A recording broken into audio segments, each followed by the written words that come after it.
හොඳයි. දැන් 2025 තාම විභාගය යන ගමන් තියෙන්නේ. ෆිසිකල් සයන්ස් එහෙම නැත්නම් ගණිත විෂය තියෙන කොටසේ කියන්නේ ගණිතයේ සංයුක්ත ගණිත කොටස දැන් ඉවරයි. සමහර අය කියනවා පියුර් මැත්ස් එකට ටිකක් අමාරුයි අප්ලයිඩ් එක එච්චර ප්‍රශ්නයක් නැහැ කියලා. අපේ පන්තියේ සාමාන්‍යයෙන් ගොඩක් අයට ප්‍රශ්නයක් වෙලා නැහැ. ඒකට හේතුව තමයි පේපර්ස් වල ප්‍රශ්න වලට කිට්ටු ප්‍රශ්න තමයි මේ පාර විභාගය අහලා තියෙන්නේ. විශේෂයෙන්ම කියනවා නම් මේ අපි වර පේපර්ස් 59ක් කරා.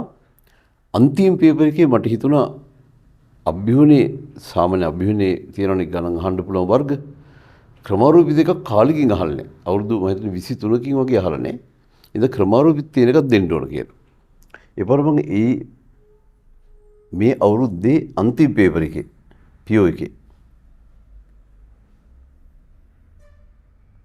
මෙන්න මේ ප්‍රශ්නේ දැම්මා. ඒතර මේකේ තියෙන ටිකක් අහපු ප්‍රශ්නෙට කිට්ටු එකක්. මම ඇත්තට මේක තව පාරක් පැහැදිලි කරන්න තව ගණන් දෙකක් හැදුවා. ඒ ගණන් දෙක අතර ඔය අහපු ප්‍රශ්නෙත් තියෙනවා. ඊට පස්සේ මීට අමතරව අවකලනීය යෙදීම් ඊට පස්සේ වෘත්ති චලිතය සම්භාවිතාව සංඛ්‍යානේ ඔක්කොම ගොඩාක් පේපර්ස් වලට සමාන ඒවා එක්කම මේක පින්නන්න අවශ්‍ය නැහැ කියලා මම හිතන්නේ. ඒවා ගොඩාක් කිට්ටුවෙන් ගියව තිබුණේ. එහෙනම් ගොඩක් අය ලොකු ප්‍රශ්නයක් වෙලා තිබුණේ නැහැ. දැන් තාමත් විභාගය යන නිසා තව විෂයන් දෙකක් තියෙනවා. ඒ විෂයන් හොදට කරන්න කියලා මම ඔයගොල්ලන්ට සුබපතනවා.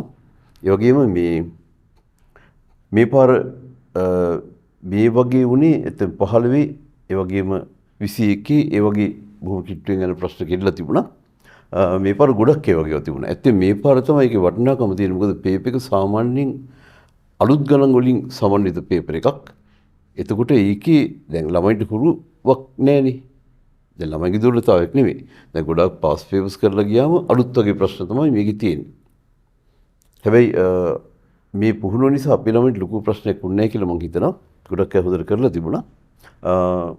මට ඒක සම්බන්ධ සතුටුයි. ඒ වගේම ඔයගොල්ලෝ හැමෝටම මම සුබපතනවා.